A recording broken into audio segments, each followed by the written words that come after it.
Point de vue de la sociologie et plus spécifiquement de la sociologie économique de mes travaux, parce que moi j'ai travaillé sur la France, hein, donc il y a plein de choses que je connais pas.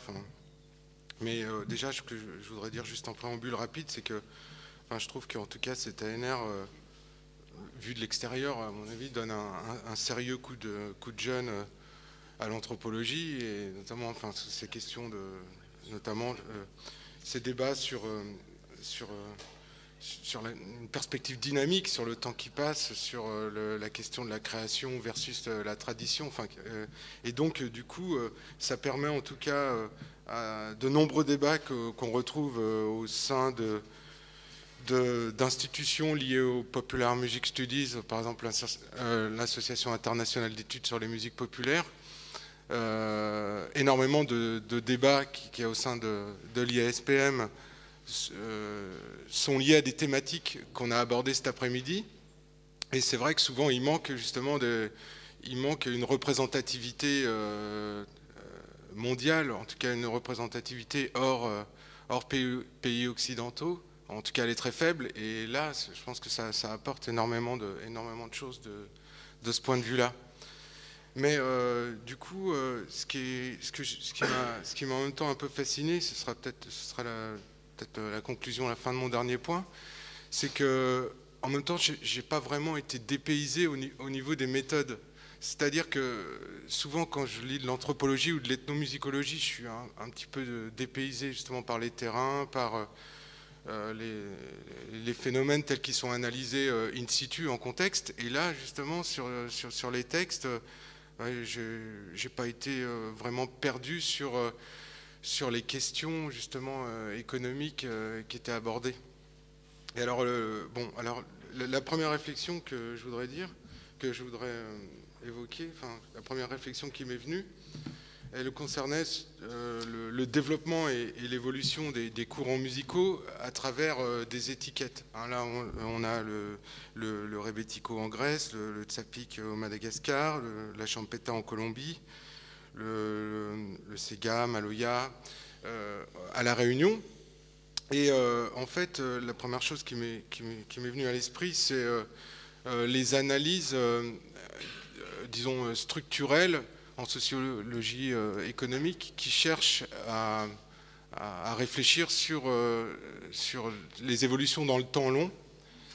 Et je pense notamment à disons une démarche que j'ai utilisée dans ma thèse, que j'ai pris à un de mes enseignants qui se situe plutôt en anthropologie économique, qui s'appelle Bruno Lefebvre, qui travaille, lui, sur les conditions de travail au niveau mondial, notamment la sous-traitance en cascade, et que moi j'ai appliqué à la question de la musique.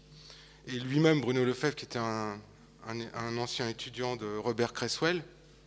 Et en gros, sa thèse que moi j'ai essayé d'appliquer du coup dans ma thèse aussi, comme méthode, c'était pour comprendre les phénomènes sociaux dans le temps long, c'était d'articuler trois domaines, ou trois clés de lecture, et de voir comment elles étaient imbriquées. Et ces trois domaines ou ces trois clés de lecture, c'est la technologie, l'économie et le droit, ou la loi. Alors du coup, justement, j'ai un peu tilté quand Rohan a conclu justement sur la loi, parce que la thématique de l'après-midi, c'était justement technologie et économie. Et je me dis, c'est marrant parce que, du coup, moi j'avais essayé d'appliquer ça en suivant Bruno Lefebvre, avec justement la question du droit. En gros, la thèse de Lefebvre sur le travail que moi j'utilisais pour la musique, c'était que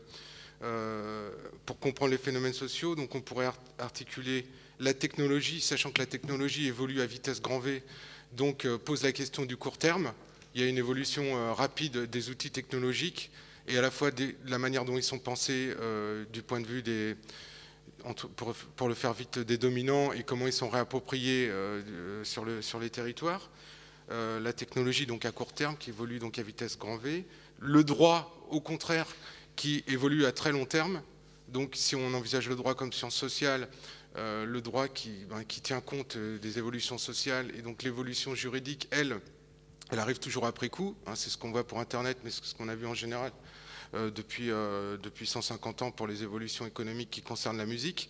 Et à mi-chemin, à moyen terme, la question de l'économie, notamment des modèles économiques qui du coup sont pensés en fonction de l'évolution des technologies à court terme et qui du coup tiennent compte de l'évolution du juridique au fur et à mesure que des entreprises ou des organisations justement s'investissent dans un contexte dans lequel on peut trouver des points aveugles du point de vue du droit par rapport à l'évolution rapide de la technologie, et c'est comme ça que du coup on a des mutations économiques. Ce qu'on pourrait dire en stratégie, en gestion, la question des business models ou des modèles économiques. Et voilà, une hypothèse comme un phénomène culturel, comme une conjonction de ces trois éléments, comme une cristallisation à un moment donné, qui du coup permet l'émergence d'un courant musical lié à une étiquette donnée.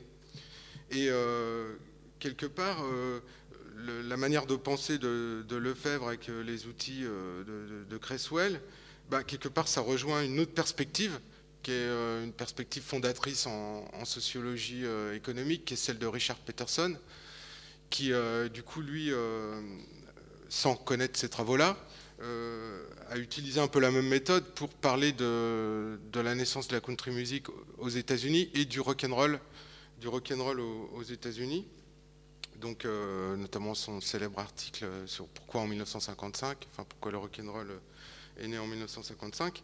Et lui, si vous voulez, il a une méthode qu'on pourrait rapprocher de la première, hein, puisqu'il dit que sa méthode qu'il appelle la méthode de la production de la culture, donc pas très original le titre de mon bouquin, c'est la production de la culture sur du coup une combinaison du facteur réglementaire, du facteur technologique et également de la structuration de l'industrie, de la morphologie de l'industrie, c'est-à-dire la place des majors et la place des indépendants, donc en termes de morphologie, mais aussi l'articulation entre les majors et les indépendants, c'est-à-dire, vous savez, notamment les trois contrats typiques, le contrat de distribution des indépendants par les majors, le contrat de licence et le contrat d'artiste, où là, tout est directement pris en compte par la major.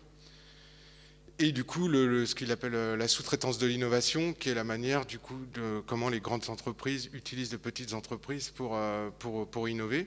Donc, à la fois la morphologie entre les majors et les indépendants, et les rapports, et les degrés de rapport entre les majors et les indépendants, ou entre grosses structures et petites structures liées à la production phonographique. Et Peterson, il pense à une autre variable qui, du coup, n'a pas vraiment été évoquée, mais je pense que ça pourrait être intéressant, là, une confrontation plutôt, alors là, du coup, pour le coup, des gestionnaires et des anthropologues, ce qui est encore quelque chose peut-être à développer, sur la question, justement, de la logique managériale. Ce qui dit que ça a aussi un rôle, ça, dans la production de la culture, et notamment, lui, ce qu'il met en évidence, par exemple, aux États-Unis, c'est le passage, dans les années 30, d'un modèle artisan-bureaucrate à un modèle saltimbanque manager. Bon, je ne rentre pas dans les détails, mais en gros, c'est l'idée que le premier modèle, c'est qu'il y a des gens qui sont, par exemple, dans le Tin Pan Alley à New York, des gens qui sont payés pour écrire des morceaux, chercher le succès, par exemple, la place du refrain par rapport au couplet, etc.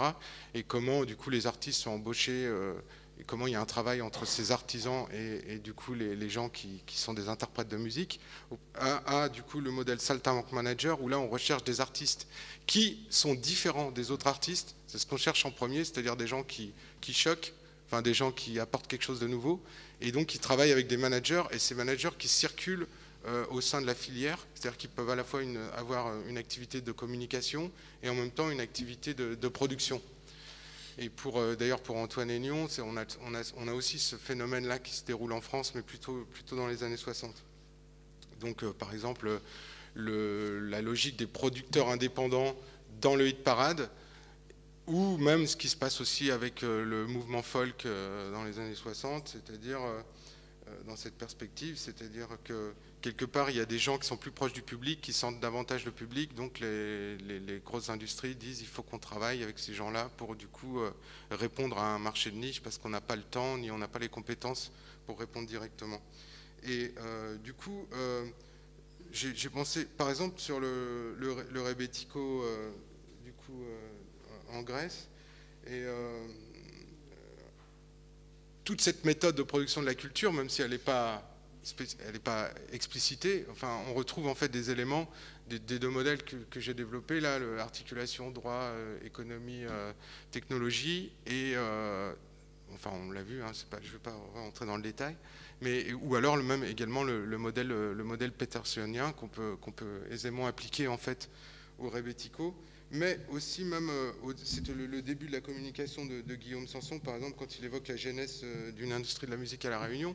Enfin, il y a des choses qui correspondent bien à la perspective à une perspective petersonienne. Et donc, on pourrait dire, dans l'articulation, je dirais, entre les grosses entreprises et les initiatives et les petites entreprises, les petites organisations, on pourrait dire que dans les différentes communications qu'on a entendues, il y a, là ça fait référence aussi aux travaux de Lange qui ont été développés en introduction par Tristan Matlard. Donc il y a à la fois ce travail d'importation d'un catalogue international en local, puisque, enfin, même c'était évoqué hier soir également, c'est avec cette idée que par exemple le tango ne faisait pas partie du top 100 donc en Argentine. Et en même temps, il y a utilisation des ressources locales. Alors, dans un premier temps, c'est vrai que, par exemple, ce que raconte Lange sur les stratégies de la musique, c'est un peu ce qu'on pourrait l'illustrer comme ça, c'est-à-dire il y a, à côté de simplement cette logique de verticalité d'imposer un territoire international dans une dimension locale, il y a, dans un deuxième temps, une utilisation des ressources locales mais qui va se faire par filtrage. Ça, c'est le premier point, donc à travers des concours, des tremplins, des radiocrochets. Mais c'est toujours une logique verticale descendante, parce qu'il y a toujours des références internationalisées dans la sélection des artistes locaux.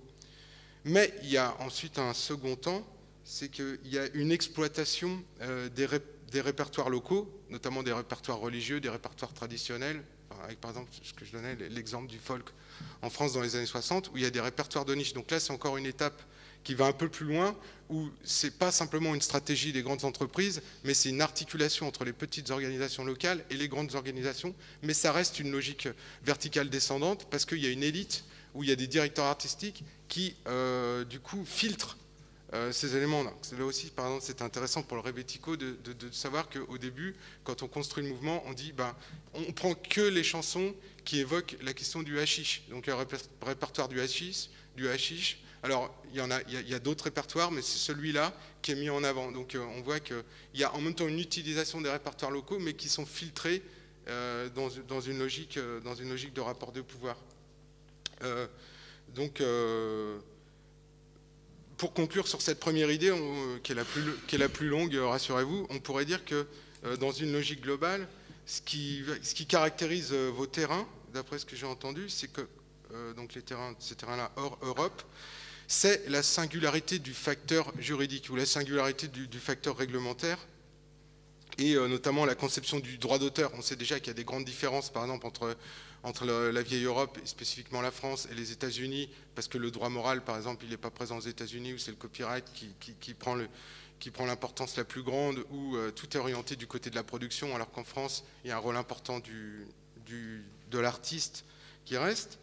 Mais du point de vue, je dirais, des autres variables, c'est-à-dire du point de vue technologique ou du point de vue de la morphologie de l'industrie, là, je ne vois pas vraiment de différence au niveau mondial. On reste dans des structures, on a des éléments qui se rapprochent en fait des autres pays. C'est plus au niveau, moi je trouve, réglementaire qu'il y a vraiment des choses assez intéressantes de voir comment il y a une évolution justement de la prise en compte, du droit, de la prise en compte de la loi, du statut de l'artiste. Voilà. Et puis si on prend le regard petersonien, il y a aussi le point de vue managérial qui pourrait aussi être creusé. Là, à mon sens, il y aurait des choses à donner. Et Un deuxième point que je voudrais évoquer, qui est en liaison avec le premier, et qui concerne les travaux que j'ai développés, c'est plutôt la perspective économique, mais là, du point de vue de la scène locale. Alors, la notion de scène, en fait, vous savez, c'est un concept qui est apparu au début des années 90, qui, au départ, enfin, utilisé par les journalistes, mais qui est utilisé par des sociologues plutôt avec des terrains microsociologiques, mais bon, des gens comme Will Stroh au Canada ou Sarah Cohen en Grande-Bretagne.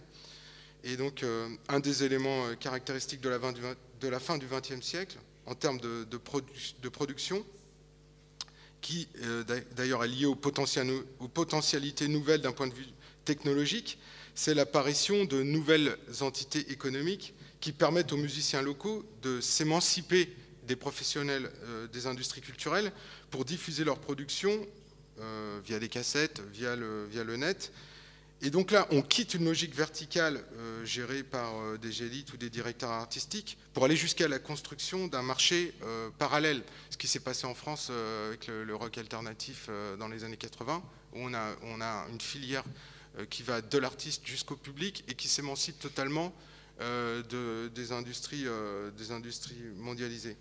Donc il y a un marché parallèle qui s'appuie sur des réseaux professionnels, ou en tout cas en voie de professionnalisation, et sur des codes, enfin sur des sociabilités différentes. Et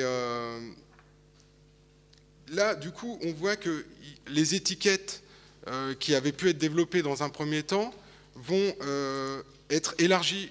Vous ne l'avez pas évoqué à l'oral, mais dans vos textes, plusieurs d'entre vous ont dit ce qu'on entendait par le courant musical tel qu'on l'avait développé, par exemple via la circulation par Internet ou via la réappropriation en local, en fait, ça change. Enfin, il y a souvent un élargissement, notamment en termes de langage musicologique.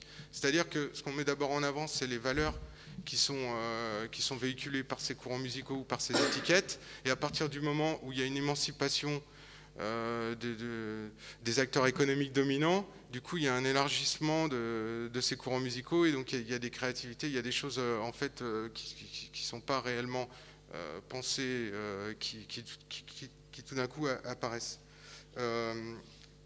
Ok, d'accord. Bon. C'est lui qui va demander. Ouais. Et je pense sur la question, ouais. Je me connais un peu. Et sur la question de la scène locale, par exemple, dans l'intervention de Julien Mallet, c'était intéressant de voir ça. C'est par exemple le rôle spécifique de l'africanité dans la région où se développe le Tsapiki, ou alors même dans l'intervention de Pauliac, aussi l'ancrage territorial, c'est-à-dire c'est certaines villes, c'est certains territoires. Donc du coup, c'est une impulsion collective qui est localisée territorialement et qui peut du coup également être repris par l'industrie, par les industries culturelles et médiatiques, mais parfois avec des effets imprévus, comme par exemple l'assèchement du courant musical via le passage du vinyle au CD. Et bon, j'arrête là pour cette deuxième idée. La troisième, elle va concerner plutôt sur la manière dont on aborde la question économique. Ça, c'est le troisième point, moi aussi, sur lequel je travaille, parce que j'utilise le concept d'économie plurielle que j'ai pris à Karl Polanyi. Et notamment, vous savez, Karl Polanyi, il dit que quand on parle d'économie, il ne faut pas se limiter à ce que lui, il appelle l'économie formelle et qui correspond à la logique économique du coup libérale. Il faudrait du coup articuler trois logiques principales, qui serait l'économie marchande, donc là, qui est régulée par le marché avec une offre, une demande, un prix d'équilibre, etc. L'économie non marchande, la redistribution, le rôle des structures publiques notamment, et l'économie non monétaire, ça c'est tout ce qui va concerner la réciprocité, le don contre don. Et donc en sortant de cette logique, il faut sortir de la logique binaire, entre guillemets, économie véritable, sous-entendu économie juridiquement légale, économie philosophiquement marchande, et l'économie informelle. C'est-à-dire qu'au début, si on part avec une articulation économie versus économie informelle, eh ben, on loupe beaucoup de choses. Alors qu'en prenant justement les outils de l'économie plurielle, par exemple de Karl Polanyi, ben là, ça nous permet d'éclairer de nombreuses choses qui ont été dites, et notamment le fait que ces différentes logiques économiques sont liées à certains courants musicaux. par exemple, le rapport à la danse, ou le rapport à la technique du corps, hein, ça veut dire que, à la limite, plus on se rapproche de l'économie publique, de la redistribution, plus on s'éloigne de la danse, par exemple, par rapport à l'économie privée ou l'économie non marchande. Et donc là, par exemple, voir la question de l'inversion des conventions entre l'offre et la demande selon les acteurs de la filière, par exemple pour la champeta, par exemple les picos qui sont filmés, mais qui sont quelque part en dette. Enfin, ils sont filmés, mais ils considèrent, ils ont besoin d'être filmés, alors que justement dans une logique classique, on pourrait considérer qu'ils sont créanciers des gens qui les filment. Donc là, il y a à la fois de l'économie marchande, mais il y a aussi de l'économie non monétaire. Et de la même manière, ce qui m'avait interpellé, c'était la question à La Réunion, entre les trois courants, c'est-à-dire la SEGA qui était plutôt du côté de l'économie marchande, le Maloya qui était plutôt de l'économie redistributive publique, et du coup le reggae plutôt de l'économie informelle, avec évidemment des positions différentes au sein de ce triangle de logique économique. Et bon, voilà, j'arrête un peu là-dessus. Le quatrième point, c'est sur bon, évidemment une question qui est une grosse question, mais que justement vous avez eu le mérite d'aborder dans l'ANR, c'est la question de l'original et en musique, la question du mythe de l'original, la question de l'authenticité, une question qui taraude les anthropologues depuis longtemps, mais du coup là, je pense que vous l'abordez avec un pas de côté. Et du coup, moi, il y a quelque chose que j'ai trouvé fascinant de ce point de vue, c'était justement dans l'étude sur le rebetiko, le fait que voilà, on a eu une construction spécifique du rebetiko qui était liée au format des disques, qui était liée à la structure des morceaux, la disparition de l'improvisation, la structuration avec des couplets, avec un certain nombre de vers, etc.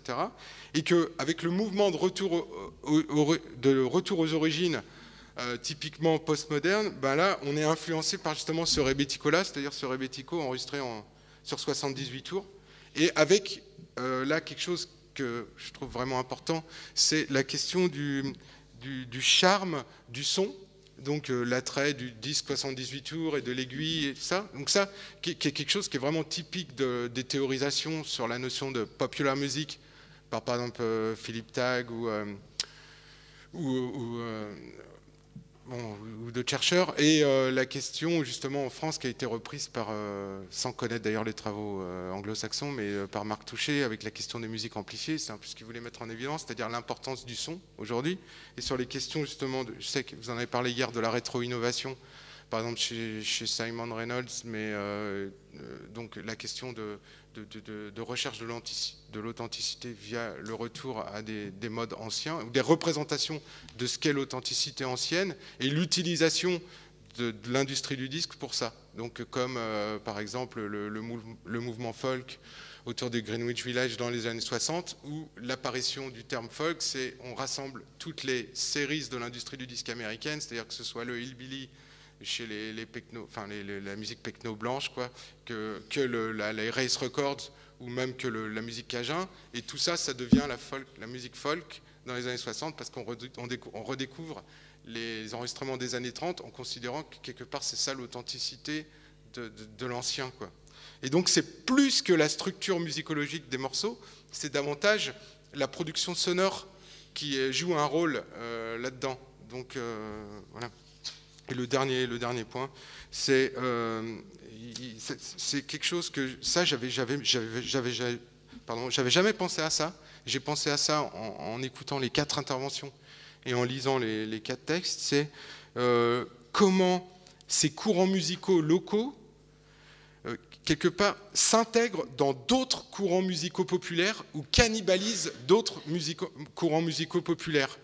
Et notamment le hip-hop, le reggae, l'afrobeat. C'est-à-dire il y a des courants musicaux qui ont existé notamment dans les années 60 ou dans les années 70, et là on voit que dans ces expressions locales, il y a l'utilisation de ces codes-là. Par exemple, la question du white label, c'est-à-dire le fait de cacher le nom de l'artiste dans le disque, ça c'est quelque chose qui existe dans toutes les les problématiques de sound system qu'on retrouve dans la techno, mais qu'on retrouvait déjà dans le rap, etc., c'est-à-dire l'exclusivité du répertoire, et plus largement même le reggae comme vecteur d'une identité locale, comme revendication d'une identité locale à La Réunion, c'est-à-dire on a la représentation de certains courants musicaux populaires dans l'Atlantique noir au sens de Gilles Roy, et c'est réutilisé au niveau local, c'est-à-dire on réutilise un certain nombre de codes et un certain nombre de structures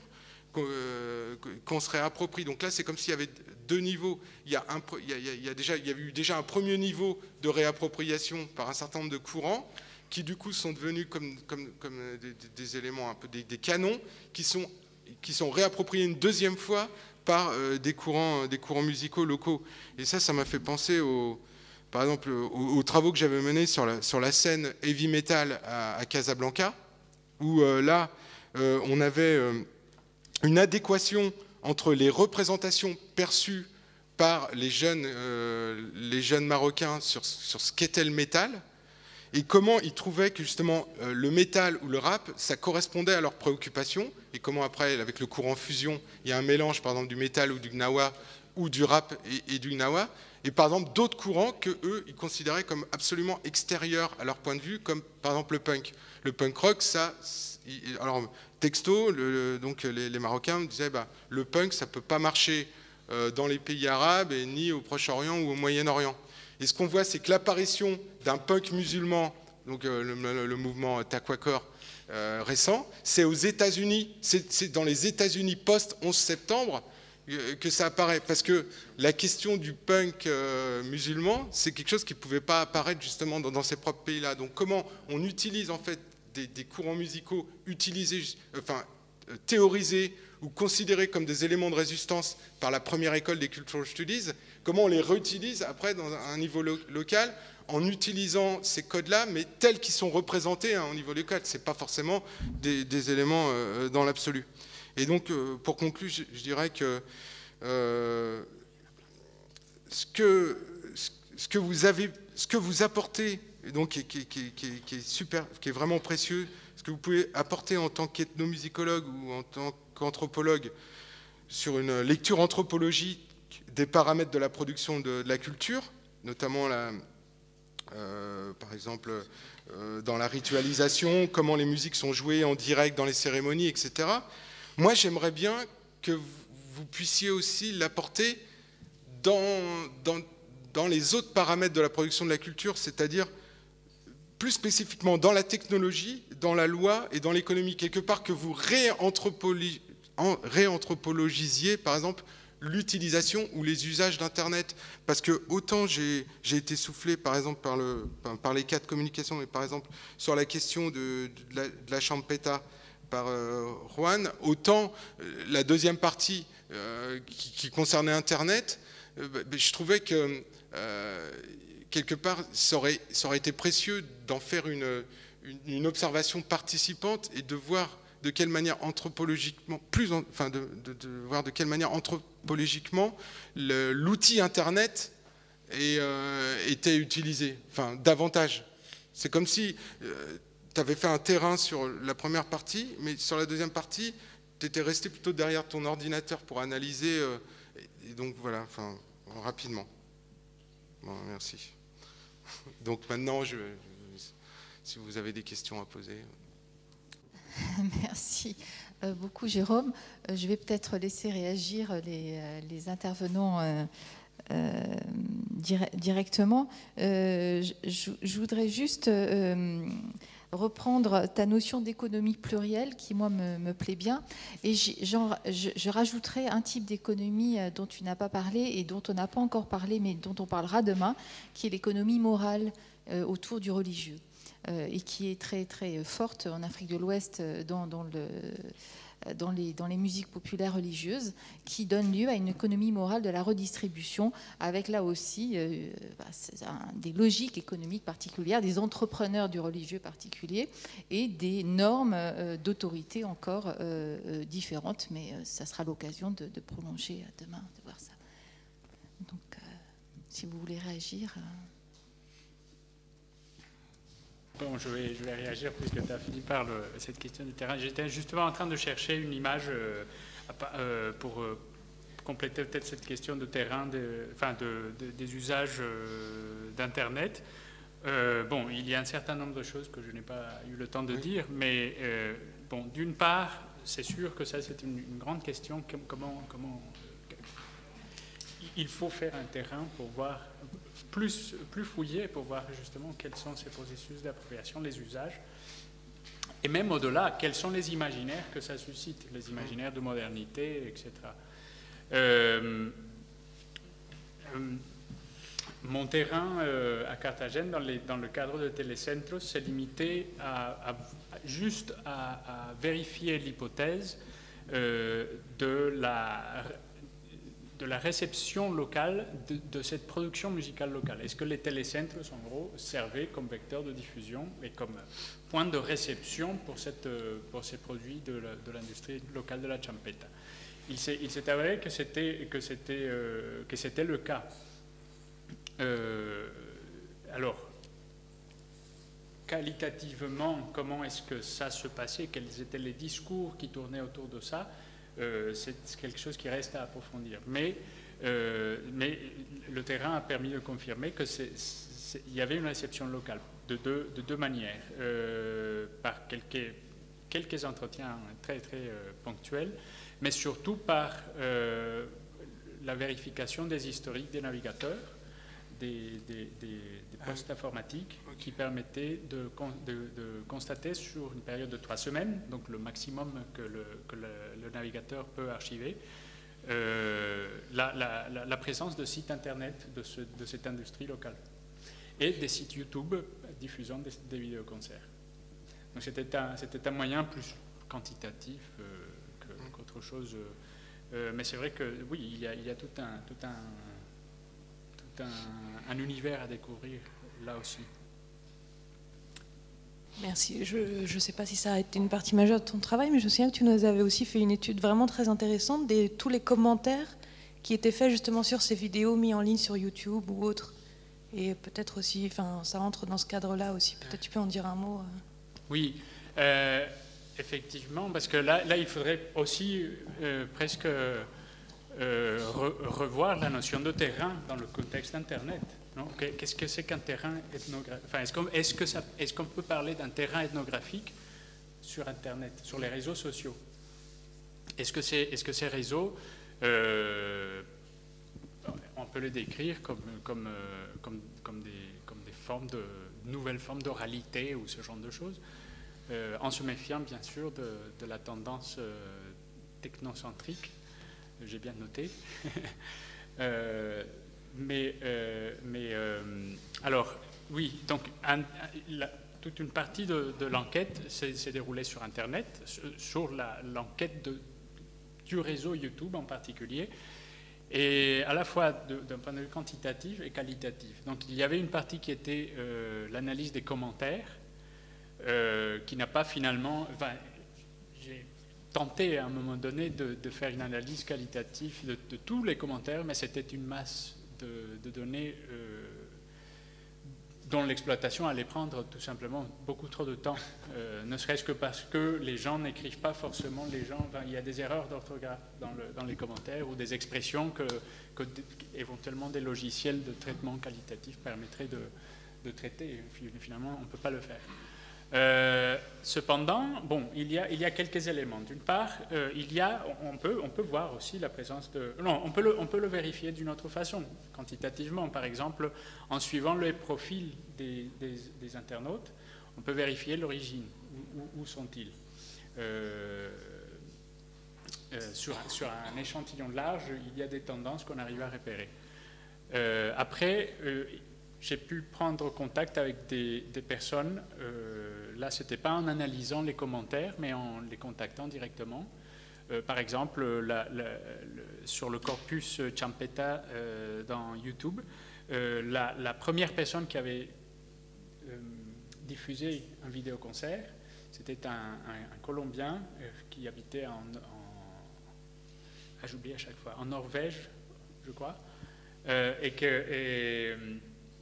je lui ai demandé pourquoi, qu'est-ce qui l'avait motivé à mettre en ligne cette vidéo? Il m'avait expliqué en fait que c'était deux choses. D'une part, il m'avait expliqué qu'il avait visité sa famille en Colombie, à Carthagène, et qu'en rentrant en Norvège, où il habitait, il avait ramené des VCD de vidéoconcerts qu'il avait achetés sur le marché local là-bas. Et il m'a dit, ben, ce sont un de ces VCD pirates qui s'abîme très vite, donc je l'ai mis sur YouTube pour le conserver. Et aussi pour pouvoir le regarder quand je bougeais. Donc c'était intéressant de constater cette double motivation, à la fois de conservation et de mobilité, qui est faite de l'usage de ce type de plateforme. Merci. Je ne sais plus s'ils sont toujours dans la salle, mais je me demandais si l'étude que vous avez faite sur le rebetiko, si on pouvait l'appliquer au torgo qu'on a vu hier et à la manière dont le torgo est enregistré à Buenos Aires à partir de la fin du 19e, début du 20e siècle, et si on a une évolution qui est un peu similaire, où le support va influencer la forme musicale, etc. Et si on pouvait trouver ça, ou en tout cas si l'étude que vous avez faite pouvait s'appliquer à ce qu'on avait entendu hier. Mais non, moi j'ai pas.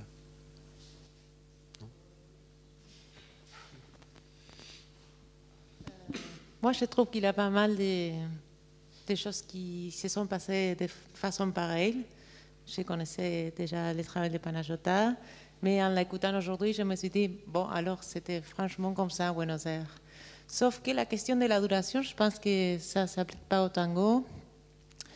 Si d'un côté, c'est vrai que j'ai fait des entretiens avec des musiciens très âgés qui m'ont dit parfois on devait jouer plus vite pour entrer dans les disques. Mais ils ne sont jamais coupés. Alors, j'ai aucune information sur alors une forme de jouer moins longue, pour le dire comme ça, moins longue, pour les disques. Par contre, c'est vrai que, bon, c'est comme pour toutes les musiques enregistrées à cette époque-là, il y avait, comme Panayota vient de nous montrer, une façon de chanter et aussi une façon de jouer. Et dans les studios, il n'y a pas énormément d'images, mais il y en a quand même où on voit que les bandoneons sont avant, puis le piano c'est haut. Et bon, vous connaissez déjà cette photo-là, alors c'était vraiment un truc pas du tout confortable pour les musiciens. Mais bon, oui, je pense que c'est passé d'une façon très très pareille. Oui. J'avais une petite question pour les 3 dernières interventions. Lorsqu'on vous écoute, on a l'impression d'une effervescence de musique populaire à La Réunion, à Madagascar, en Colombie. Alors, moi, ce qui me manque, c'est... Parce que lorsque vous parliez, à un moment, vous avez dit la musique la plus distribuée, c'est soit la variété internationale, soit la musique française, mais de métropole, sans doute, à la radio. Donc je voulais est-ce qu'il est possible d'avoir une idée plutôt que vous replaciez les styles musicaux que vous étudiez dans le paysage national à chaque fois, pour qu'on puisse se rendre compte. Parce que j'ai l'impression qu'il y a un élément qui manque, ça apparaissait dans la présentation de Juan, c'est qui écoute. J'ai l'impression que il y a différents publics et les musiques dont vous avez parlé sont écoutées par certains publics spécifiques. Et peut-être que si on avait mis l'accent sur une autre musique, on serait tombé sur un autre public. Ou peut-être si on s'était intéressé à un autre public, on aurait eu un autre type de consommation musicale. Donc est-ce qu'il est possible de replacer les musiques étudiées dans le contexte un petit peu plus national ? Enfin, national pour la Réunion départementale, oui. Oui, il y a plusieurs paramètres qui peuvent nous aider à resituer ces musiques-là. Et ces paramètres sont parfois contradictoires ou en tout cas ne sont pas forcément convergents et décrivent une situation qui est difficile à caractériser de façon sûre et de caractériser exactement des publics, etc. Par contre, il y a quelques éléments qui permettent de se faire une idée. La production de disques depuis plusieurs années à La Réunion, c'est à peu près 350-400 références. Voilà. Pour l'essentiel, c'est des genres locaux. Et en fait, c'est la moitié de la chanson créole, donc du Sega. Ça, c'est un premier élément. Avec j'ai plus de chiffres en tête. Le Maloya, il a moins de 10%. Les musiques jamaïcaines sont pas très représentées également. En fait, les deux gros genres, c'est en termes de référence, hein, c'est Sega. Le gros genre, c'est Sega. Et après, il y a une distribution qui se répartit sur le reste. Les genres internationaux sont pratiqués, mais font peu l'objet d'enregistrement. Voilà. En fait, ça c'est pour la production de disques. Le pôle régional des musiques actuelles a fait aussi une estimation à partir de, à l'époque, il y avait 350 groupes recensés.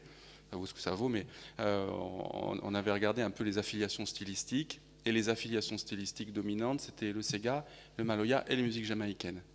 Voilà, ce qui ne se répercutait pas sur la production de disques. C'était valable pour le Sega, mais par contre, les musiques jamaïcaines sont très pratiquées, beaucoup moins enregistrées que le Sega. Le Maloya est très pratiqué, beaucoup moins enregistré que le Sega. Et puis on a un troisième élément qui est une estimation sur les 10 radios qui sont dominantes en termes d'audience à La Réunion. On a fait des écoutes radio et on a essayé d'avoir quelques estimations sur 10 radios dominantes. Et là, la musique réunionnaise est minoritaire. C'est-à-dire que ce qui domine la diffusion sur les radios les plus écoutées, c'est la musique internationale. Et donc, mais dans cette minorité, le Sega est majoritaire. C'est-à-dire la musique la plus diffusée des musiques les moins diffusées, c'est le Sega, quoi. Voilà. Au-delà de ça, je peux pas dire, c'est très difficile de dire qui écoute quoi et tout ça, quoi. C'est-à-dire que là, voilà, j'ai trois éléments et qui montrent l'ambiguïté, la complexité des positions de ces musiques-là qui sont valorisées, pratiquées, puisque la majeure partie des groupes qui sont recensés, qui ont pu être recensés, sont des groupes qui pratiquent soit le Sega Maloya, soit la musique jamaïcaine, qui est très empreinte d'une identité qui est très réappropriée pour une identité locale. Par contre, les gens écoutent aussi beaucoup à la radio musique internationale, quoi. Donc entre le public de ceux qui pratiquent, ce qu'on écoute à la radio, ce qu'on va voir au concert, etc., ce qu'on écoute dans une cérémonie, parce que le Maloya a aussi une dimension religieuse, je ne pourrais pas aller plus loin que ça, malheureusement.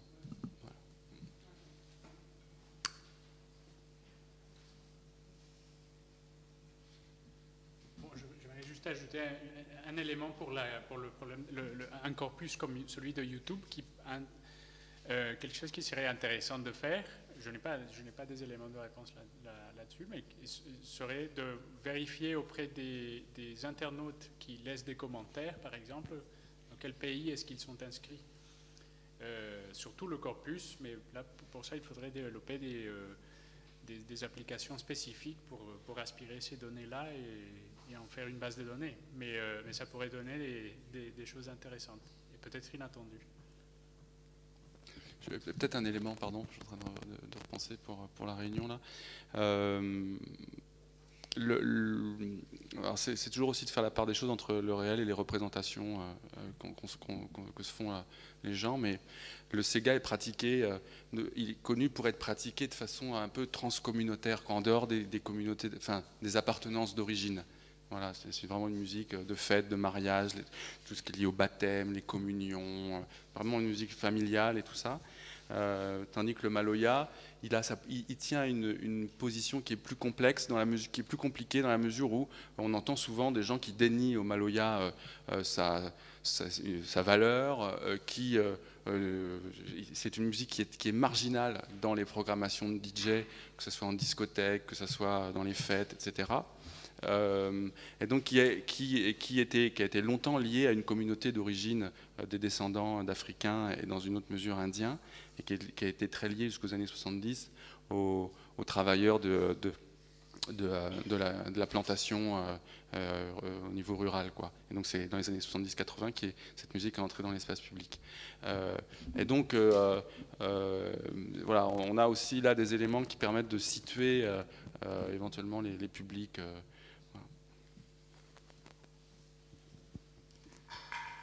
Madagascar, peut-être juste un mot. Il n'y a pas de données quantitatives, évidemment, enfin, pour plein de raisons. Mais peut-être juste avec quelques pistes qualitatives de ma part.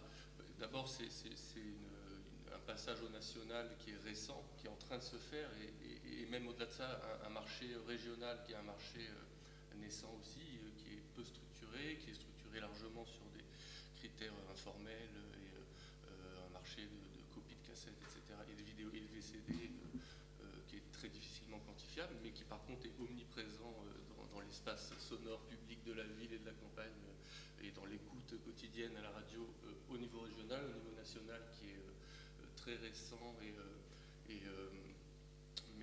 croissant, et intéressant parce que même s'il est, mais clairement minoritaire par rapport aux variétés internationales et même aux variétés nationales, mais qui en même temps produit des effets sur les productions de la capitale elle-même ou de variétés nationales, comme c'est une sorte d'exotisme. On va aller piocher dans cette musique du lointain Tuléar et donc ça fait un mouvement de culture quand même au niveau national, et c'est en train de se développer. Et à l'international, cette ouverture internationale qui s'est développée en même temps que le développement à l'échelle nationale est intéressante aussi parce que du coup, là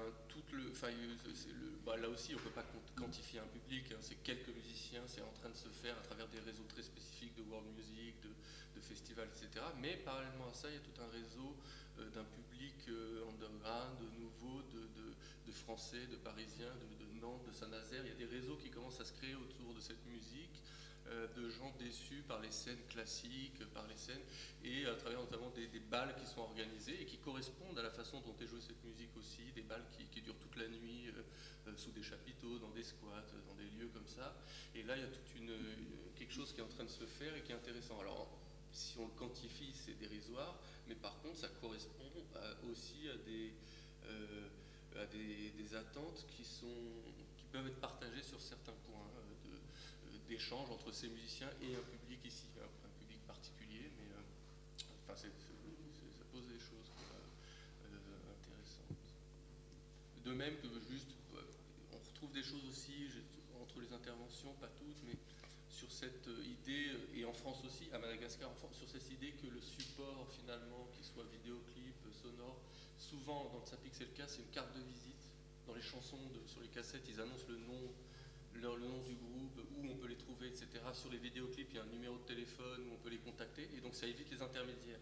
On a directement, et des systèmes d'autoproduction où les musiciens peuvent être directement contactés pour ensuite animer des cérémonies ou faire des concerts, enfin ça dépend du contexte.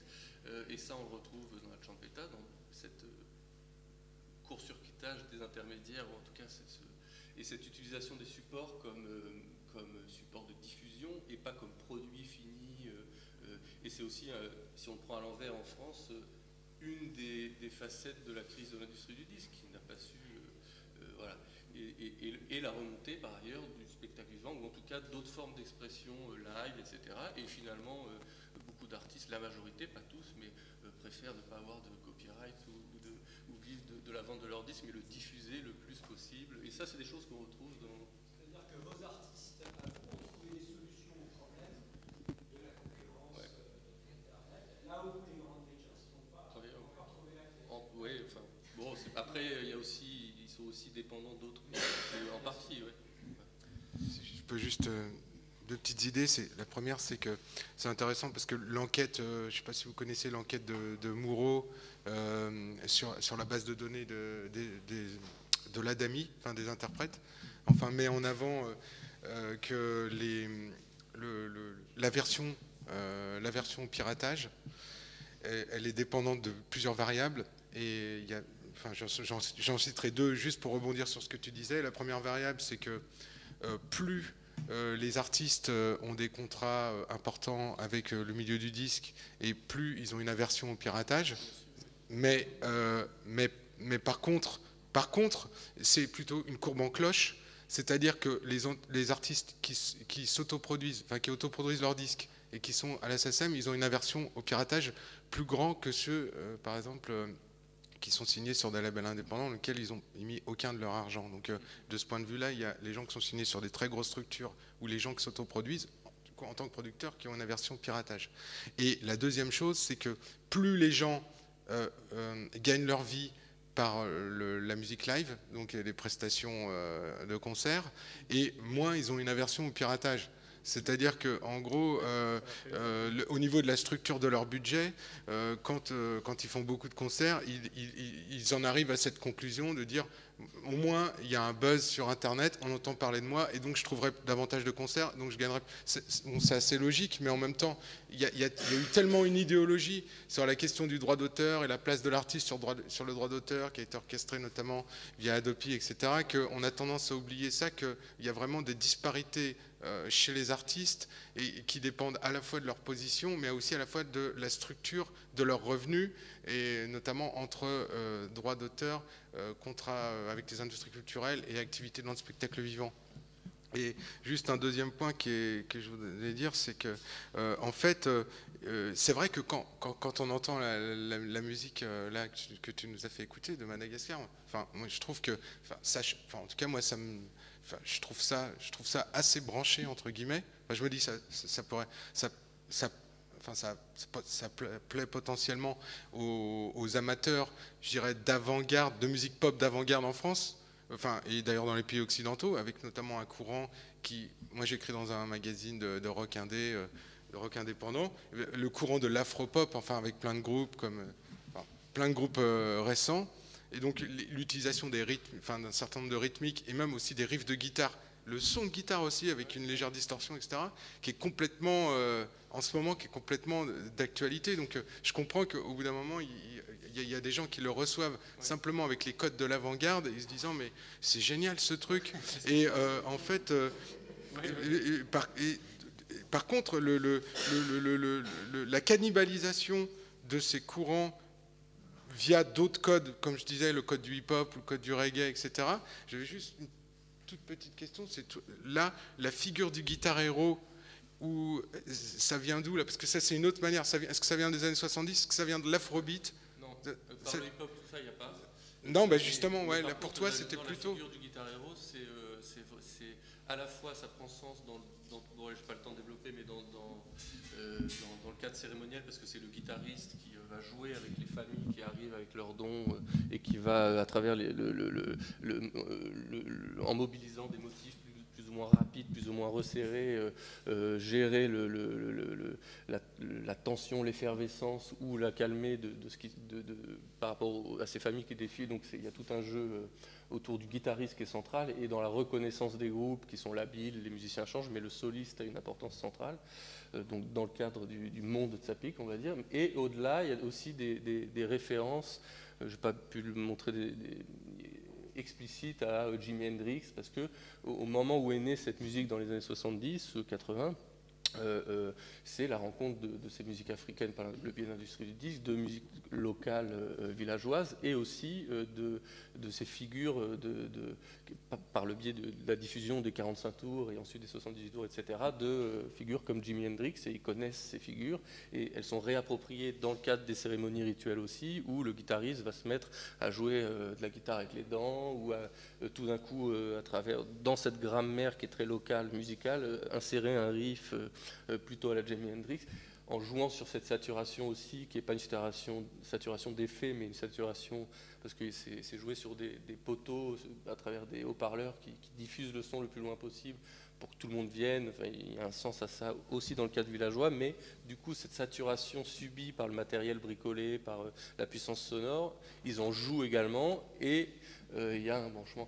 Donc tout ça est compliqué, mais les sens sont multiples, sont réinvestis, mais il y a aussi du Jimi Hendrix explicite dans le... Plutôt des guitares héros afro-américains, enfin en tout cas perçus comme étant afro-américains, que des guitares héros... non, eux-mêmes se perçoivent... Non, ils ne prennent pas comme modèle ces gens-là, mais ils ont réincorporé des pratiques de ces gens-là, mais ce n'est pas une référence qui reste. À un moment donné, c'est venu, et ça a été réapproprié par ces guitaristes qui eux-mêmes se considèrent comme pas des guitares héros, mais des personnages virtuoses à la guitare et centraux dans ce... Ouais.